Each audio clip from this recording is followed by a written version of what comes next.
Morning, everybody. Today we are going to learn about is natural resources, and in natural resources, what are renewable and non-renewable resources. Predominantly, we are going to learn about that. Okay, so let's start the lecture for today. Just a minute. Yeah.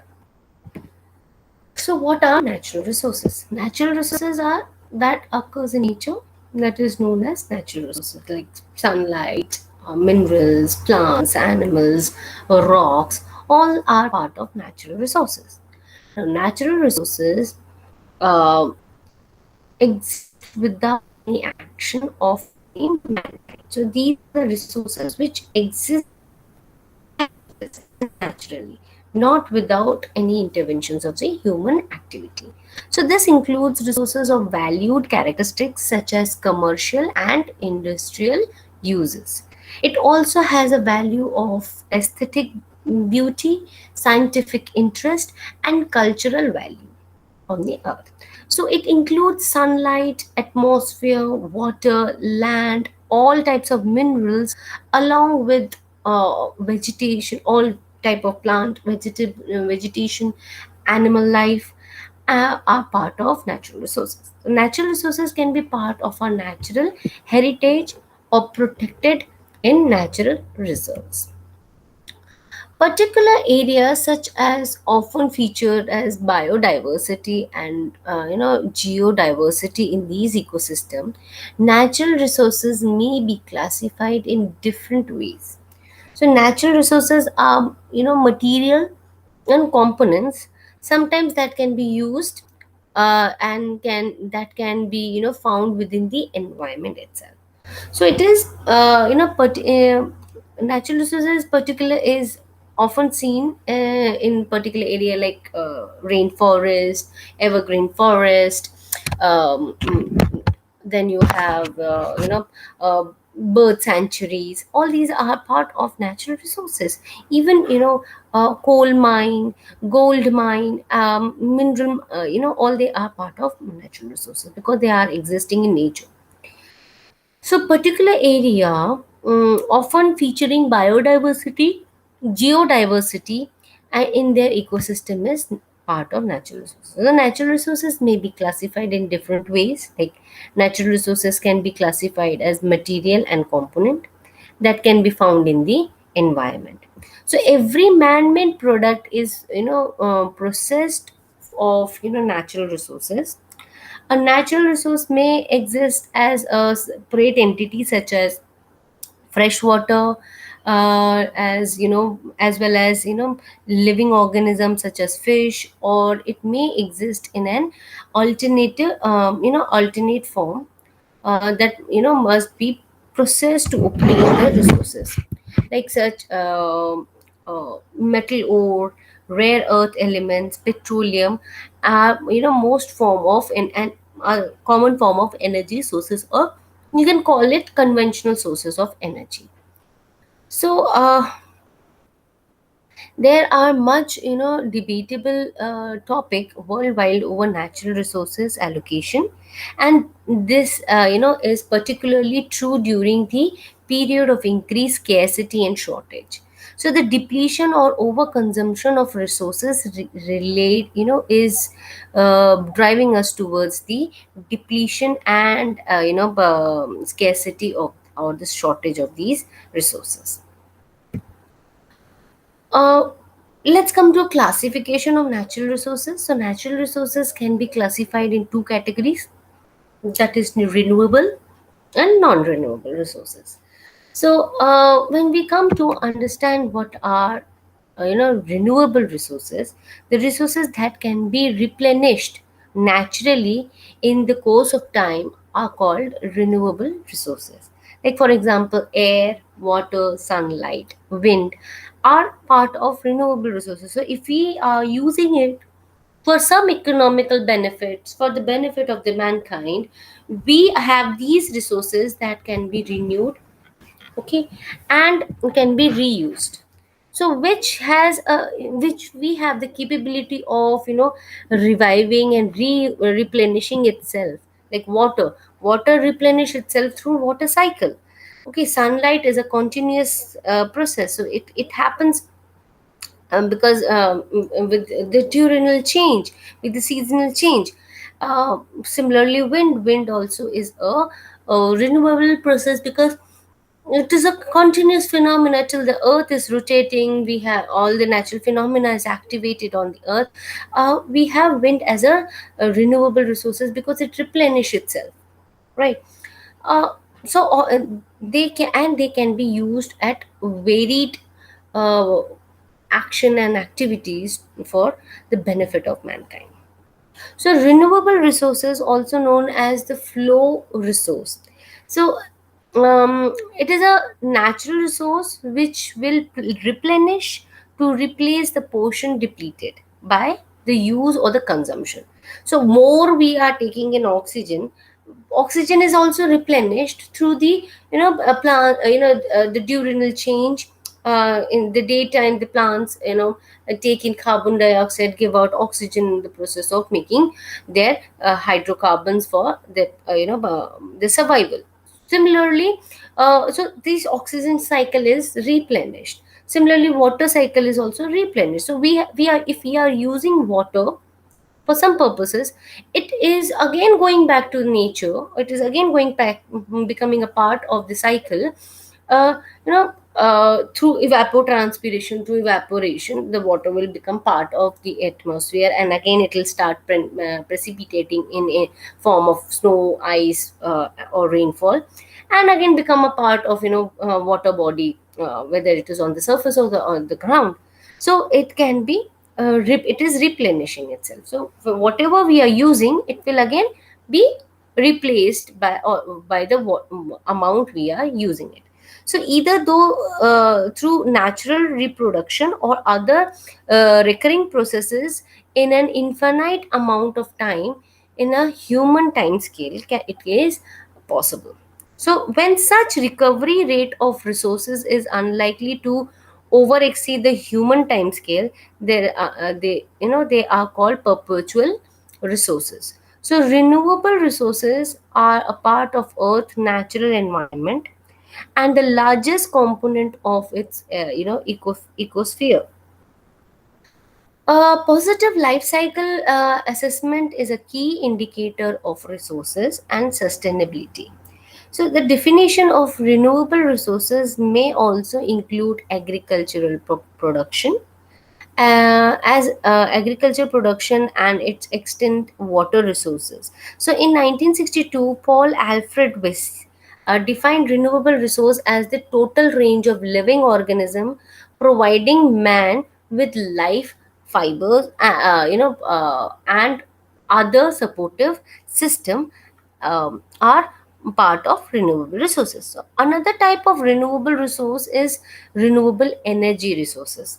Okay, so common resource of renewable energy includes solar energy, geothermal energy, wind energy, are part of you know uh, natural energy resources or renewable energy resources, because they are helpful in harvesting energy sources. Okay, so when we are talking about geothermal energy, solar energy, wind energy, uh, which are categorized into renewable energy resources, even fresh water is also part of renewable resources. So, what are non-renewable resources then? Resources that exist in a limited supply and cannot be replenished if they are used are called non-renewable resources. Even if let's say here, renewable non-renewable resources are those which are limited in supply, and which will take a very long period of time to be replaced, and it is beyond the lifetime scale of human beings. So it will come into the category of non-renewable resources. Non-renewable resources, also called as finite resources. renewable resources were called infinite resources, where it is not going to go extinct or extinguish, whereas non-renewable resources are uh, is a finite resources which has an end, which will finite at eventual period of time. So is a natural resource that cannot be readily replaced by natural means at a pace quicker enough to keep up with the consumption rate. So now I'm telling you that if we have a very high consumption rate of a particular resource, and it takes a very long time to replenish itself, then it is a non-renewable resources like coal. Coal takes million years to form, the natural organic matter to convert into coal. So, and the way we are using it, like so many metric tons of coal we are using every year, it is going to go extinguished at a eventual period of time, because we do not have million years of lifespan in human lifetime. So if we are consuming very fast, we will not be able to replenish it. So an example is like carbon based fossil fuels, like I have given you coal. Similarly, it is same with petroleum. So the original organic matter, with the aid of heat and pressure, becomes a fuel such as oil or gas. So earth, minerals, and metal ores fossil fuel, like coal, petroleum, natural gas, and the underground water in certain aquifers are considered as non-renewable resources. So, though individual elements are always conserved, except in nuclear reaction, the conventional resources such as timber, when harvested unsustainably, and wind used to power generation system are considered renewable resources, largely because their localized replenishment and occurs within the time frame meaningful to the human as well as human developmental or economical activities. So renewable energy and non-renewable energy. So if you see here, renewable energy like sun, water, biomass, then you have biofuel, geothermal energy, wind energy, tidal energy are all part of renewable energy. Non-renewable energy like fossil fuel, coal, nuclear power, and you have natural gases are all part of non-renewable energy. So non-renewable energy like solar energy, wind energy, hydropower energy, and geothermal energy. Solar energy. So these are the solar panels if you see here. Okay, just hold on.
Solar energy. So solar energy uh, is radiant light and heat from sun harnessed using a range of over evolving technologies such as solar photovoltaic cells. The sun is a powerful source of energy that provides Earth with as much energy every hour as we collectively use in a year worldwide. So energy from the sun is harnessed in two ways. That is active solar involve capturing the redistributing sunlight through the use of solar panels, pumps, or solar fans to generate power used in a on a larger scale.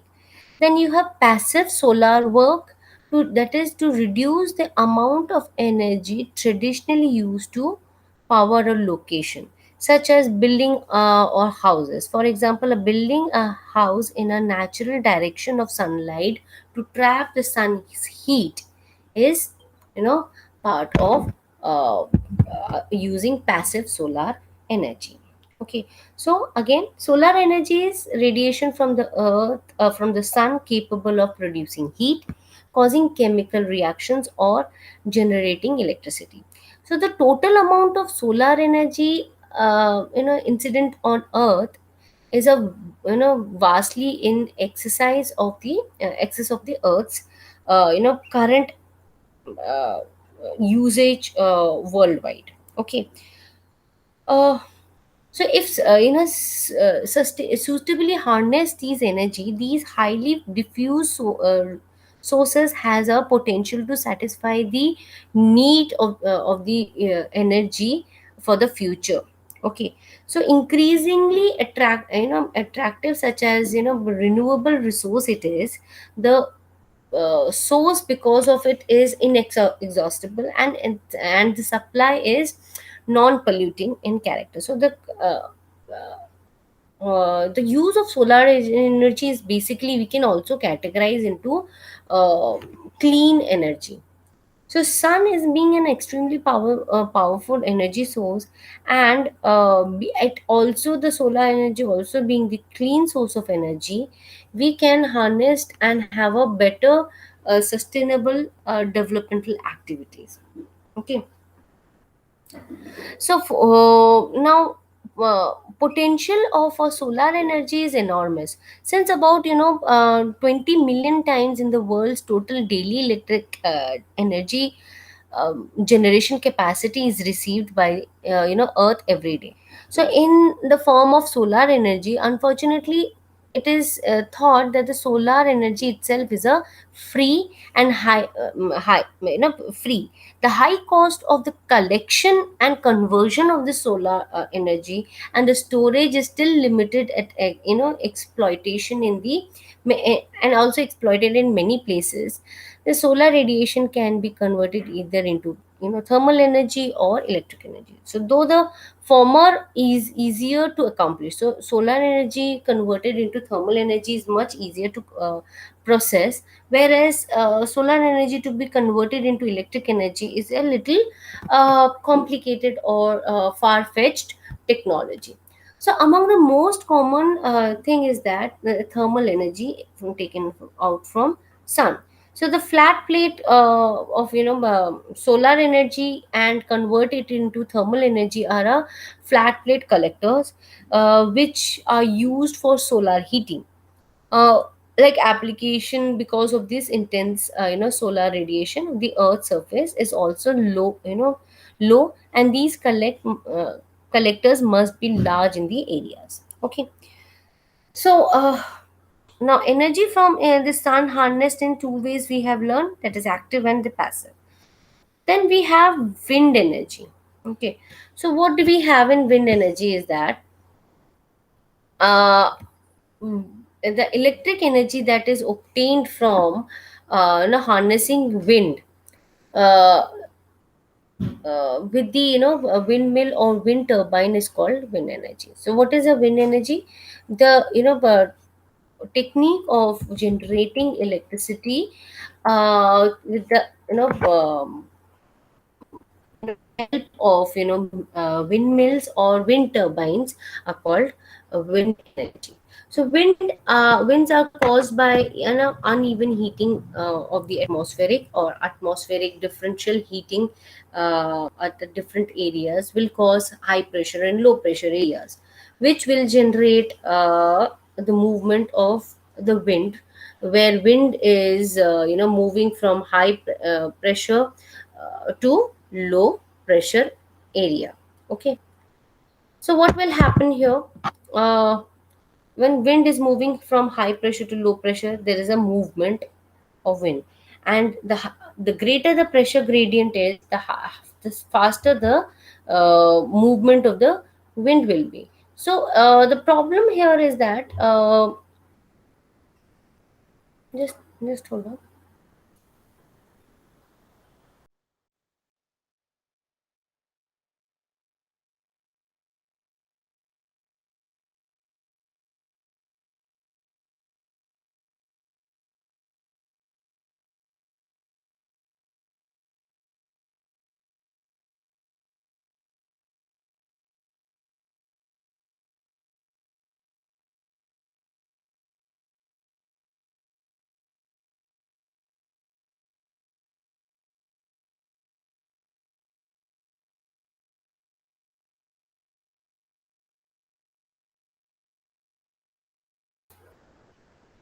Yeah, so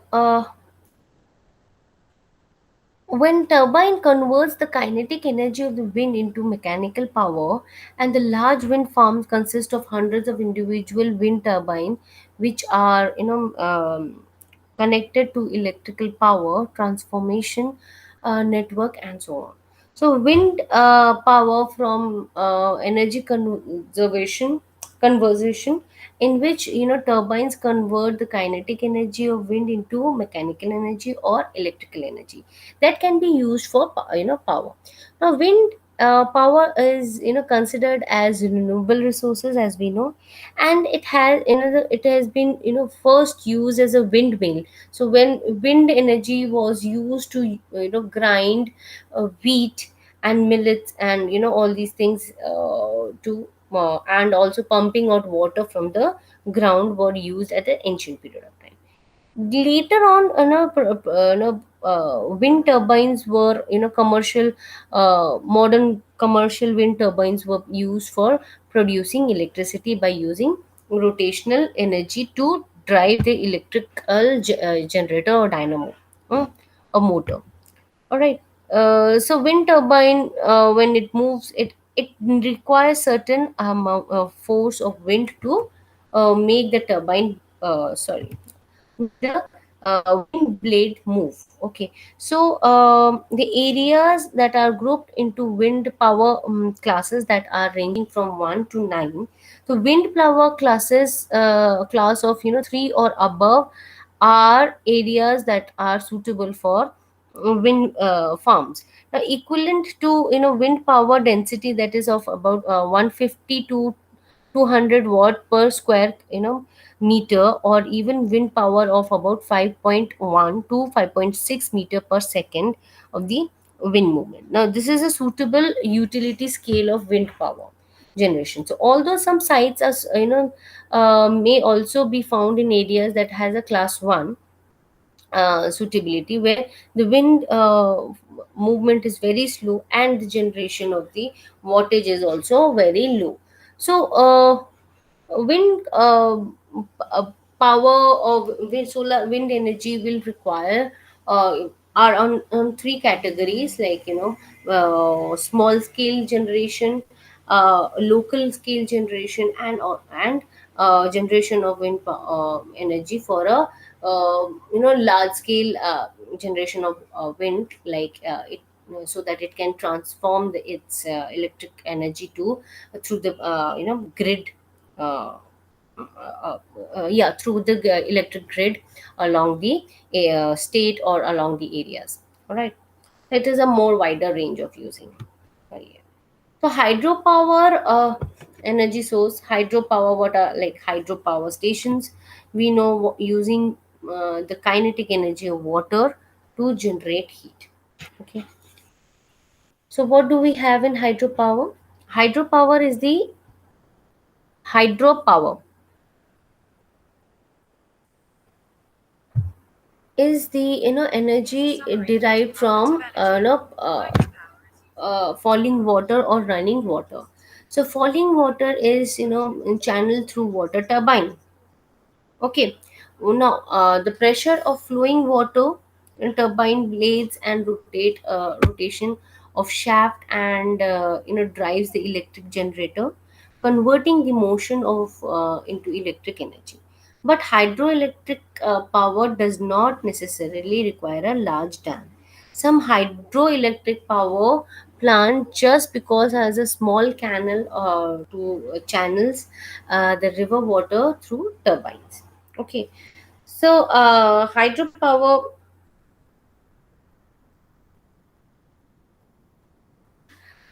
okay, it can, channel, it can be used. It does not require high, building up a high dams to generate energy. It can use canals and channels of water to generate energy. Okay, let's talk a little detail about hydropower. uh, Hydroelectricity or hydropower is, as we know, we are using the potential energy or the kinetic energy of water to mechanical energy to electric energy. Okay.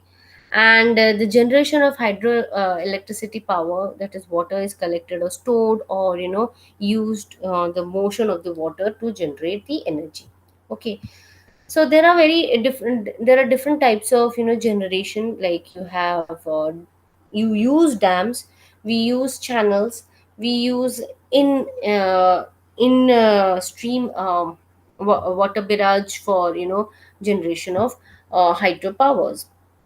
We use tidal energy also, that is also part of hydropower. So in most countries, the demand of electricity vary from, considerable large variations. So we use hydroelectric stations, to fulfill the deficit of, electricity in these areas. So in our country, like we have very big hydropower projects all along the Himalayan range, also Damodar Valley, and all, in fact, all major river system in our country has major hydropower projects.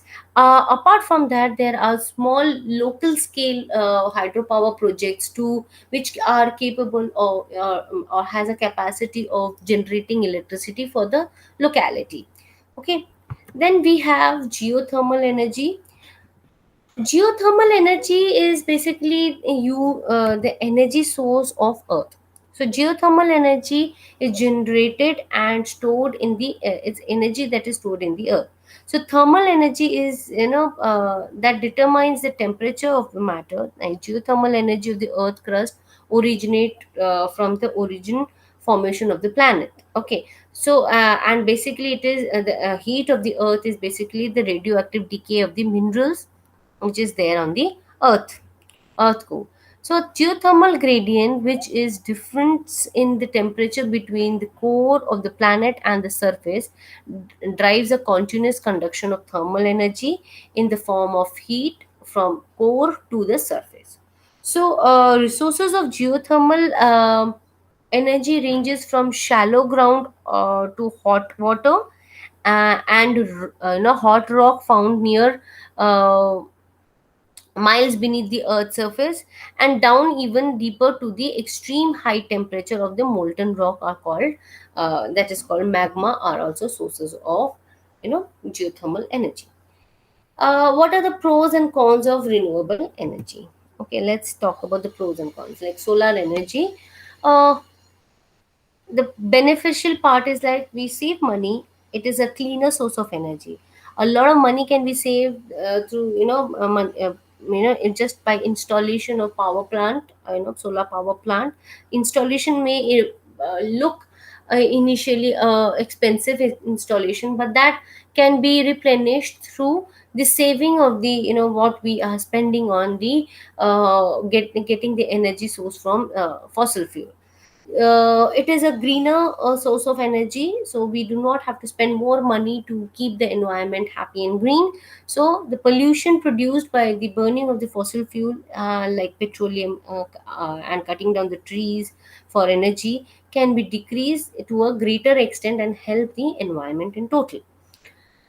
The limitations or the cons of the solar energy is that upfront cost, it is the initial cost, it is the most offbeat cost that turns the people to go for more conventional sources of energy, which are fossil fuels.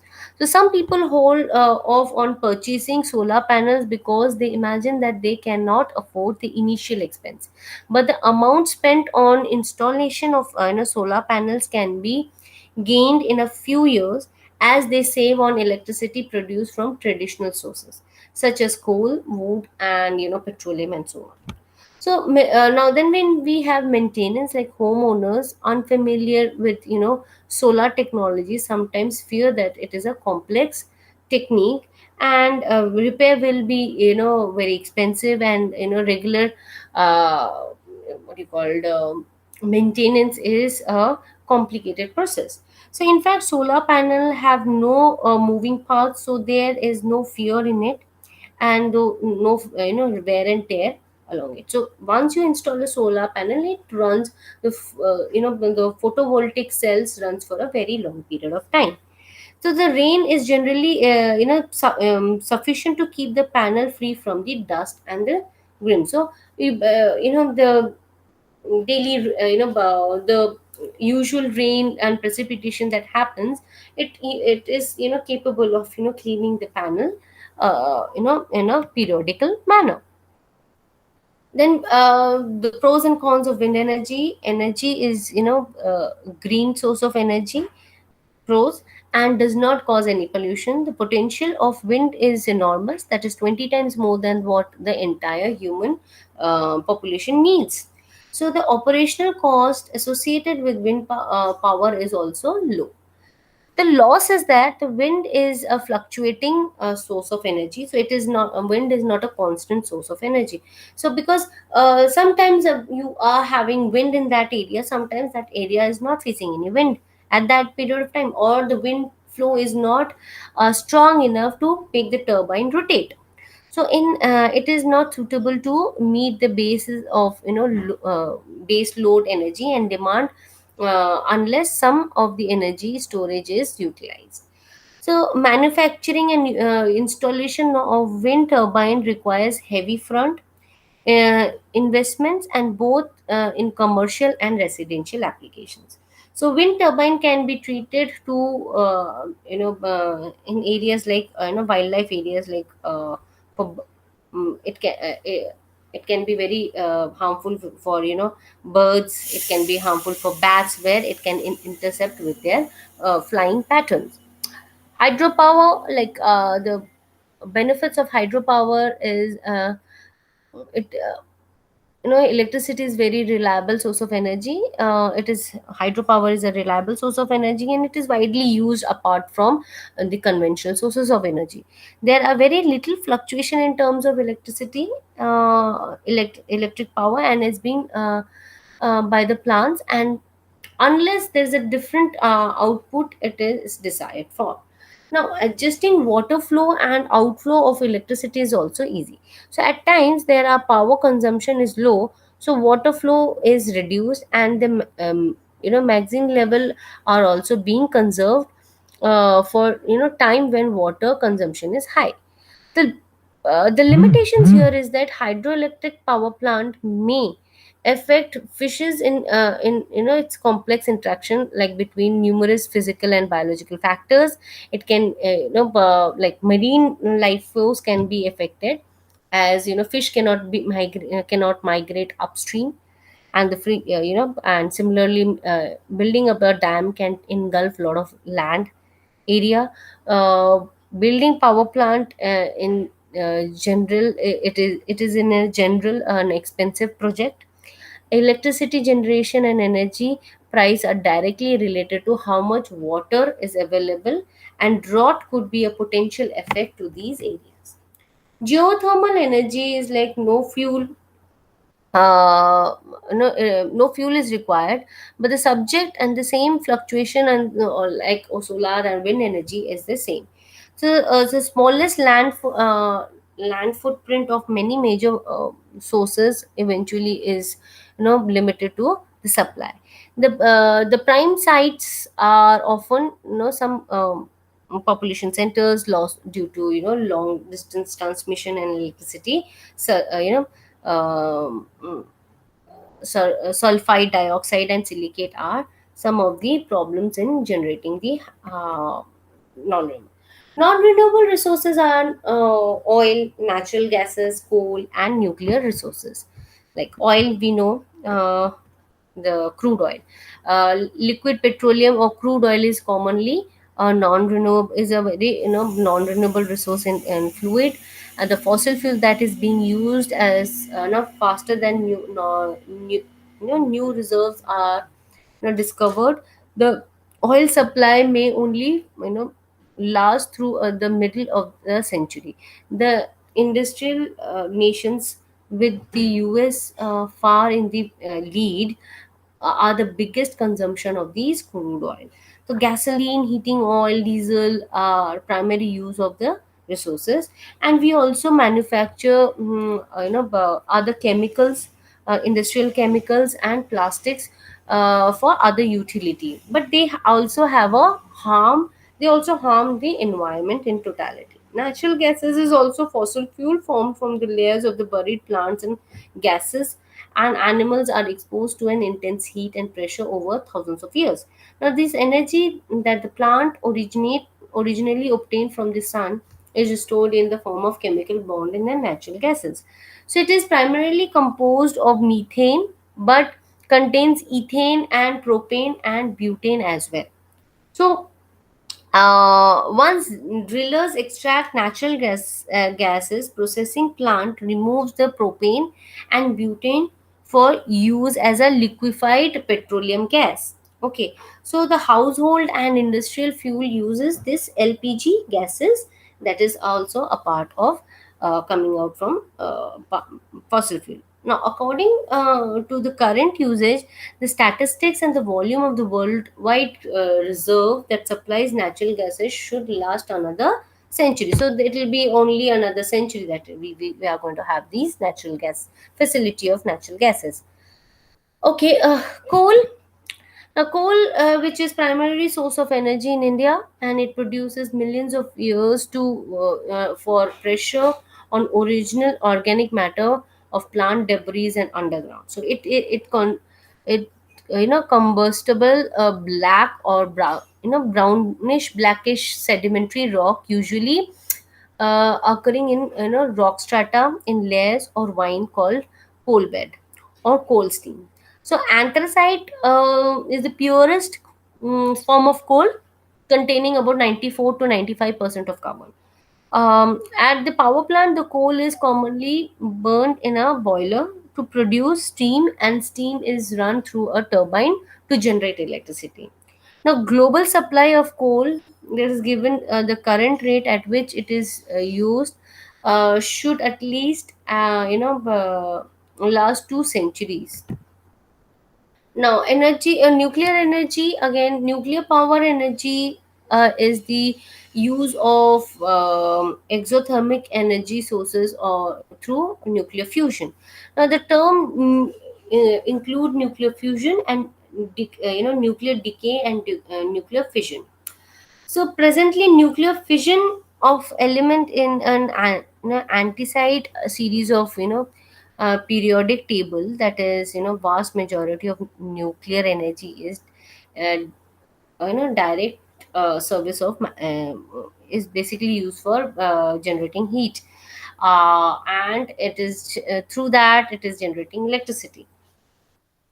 Nuclear fission. Okay, so nuclear fission, like uranium, plutonium, can they are the ores, or they are the, material where, nuclear fission reaction is taken up.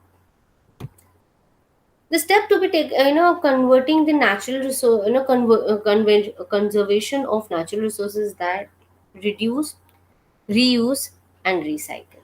That is the only way we can, conserve our natural resources. So for first of all, you have to reduce your demand. Then you have to reuse the natural resources if it can be reused or replenished. and then it can be recycled. So reduce, reuse, recycling is the only way of preventing your natural resources from getting extinct. Okay, this is all for your lecture today, and we'll see you again for the next lecture.